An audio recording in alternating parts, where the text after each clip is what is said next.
Hey guys, this is Evan from PC Gamer. Let's talk about why CS Office is one of the best multiplayer maps produced by human civilization.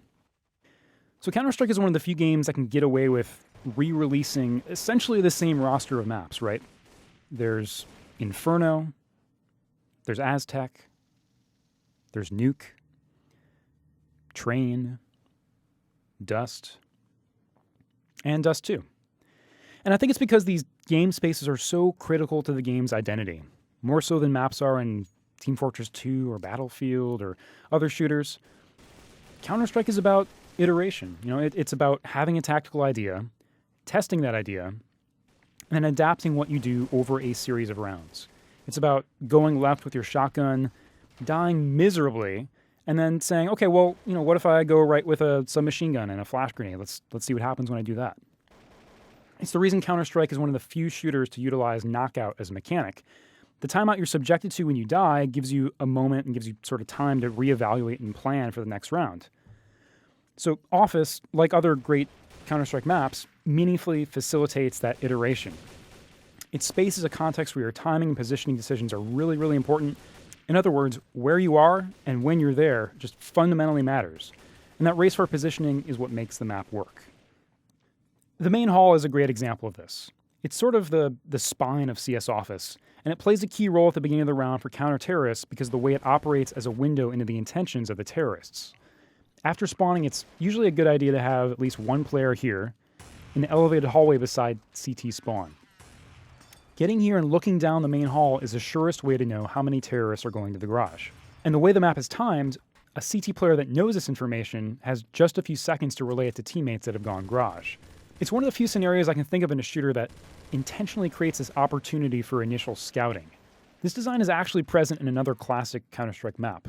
You can see it in Dust 2, where the terrorist side can spy counter-terrorist movement through double doors. But in both cases, the team that's being scouted can counter by deploying a smoke grenade to mask their movement to the other side of the map. I love this setup. It creates a really elegant layering effect. One side can gain an advantage by applying Tactic A, but the other side can counter it with Tactic B, which leaves an opening for the first team to apply Tactic C. No one tactic is supreme.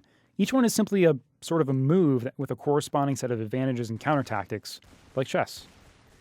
The more significant effect of this, though, is that what you do 5 seconds into a round of Office has a profound effect on what happens next. And this really gives the map a sort of spring-loaded feeling. There's an instant urgency. You feel like you're a horse behind the gate when you're in your spawn area. You aren't simply just wandering an environment. You have to have a plan ready to execute. And what really facilitates this is the layout of the map simply makes it really easy to calculate the possible places enemies can be 5 or 10 seconds into the game. It creates expectations that players can act based upon. There's only kind of 3 avenues that connect the counter-terrorists and the terrorists. There's the main hall, there's the side hall, and there's the garage area. So the first moments of a round are typically a race to get in position around choke points. And they kind of play out like a face-off in hockey or a jump ball situation in basketball. Each side is sort of grappling for an early advantage. In the simplest sense, it creates a context where tactics like rushing and camping and flanking have different risks and rewards. I also like the way Office varies its engagement ranges. A counter-terrorist moving through the side office, for example, can expect to begin fighting at long range, then medium range as they transition to side hall, then short range as they enter the hostage area. And depending on what you're carrying, the telescoping dimensions of these areas, so to speak, can make your weapon more or less useful. But also sort of prompts you to make mental adjustments. You might begin the game carefully firing, in 1 or 2 shot bursts with your M4, then have to prepare yourself to spray as you're, coming around the corner, fighting in close quarters, coming into the hostage area, or you might have to trade weapons altogether for something you find on the ground. It's also something that just reinforces the buying mechanics of Counter-Strike further. Office's geometry is genius, but I also think that it's aesthetically perfect. CS Office feels comfortable. There's carpet, there's fluorescent lighting, there's desks and leather chairs. It's not a gritty military installation, it's not a war zone. It's one of the few contemporary and familiar feeling spaces in multiplayer games, and I think there's sort of a feeling of indulgent novelty that arises from shooting guns in a place like that.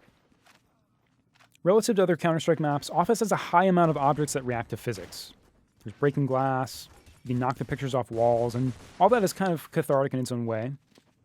But more than, say, Dust or Aztec, which are much more comparatively static, the environment itself helps convey the state of the round. If you're entering a hallway and you find bodies toppled over filing cabinets or computers knocked over or broken glass, or you actually find all the picture frames in a hallway intact, these are all sort of, implicit, valuable messages about what's taking place in that area. I also think it's clever the way snow punctuates the area between the counter-terrorist and terrorist starting zones. If you're in snow, there's sort of this silent message that you're in neutral territory. Another area I think is really well designed is the conference room next to the terrorist spawn. It's not a coincidence that this is the darkest area of CS Office. It's a U-shaped, defensible room. It's kind of the bowels of the terrorist base. And millions of last stands have been made here. I think that's a fair estimate. The lighting here sort of gives the terrorists this sort of bunker of darkness that evens the odds a little bit if they've been driven back or if their numbers have dwindled. But, just like the use of a smoke grenade in the main hall I mentioned, terrorist advantage can be countered with a well-placed flash grenade or other maneuvers. I also love that they found this thematically appropriate way of explaining why it's dark in the conference room. There's a PowerPoint presentation. Office is one of the timeless multiplayer arenas of PC gaming. It's an asymmetrical siege map with perfectly tuned timing, but it's also just this fortress of printer paper and desks and chairs, and it's just inherently fun to shoot your way through, I think. Thanks for watching. Subscribe to our channel, and let us know if there are any other multiplayer maps you'd like us to dissect. We'll have more videos like this in the future.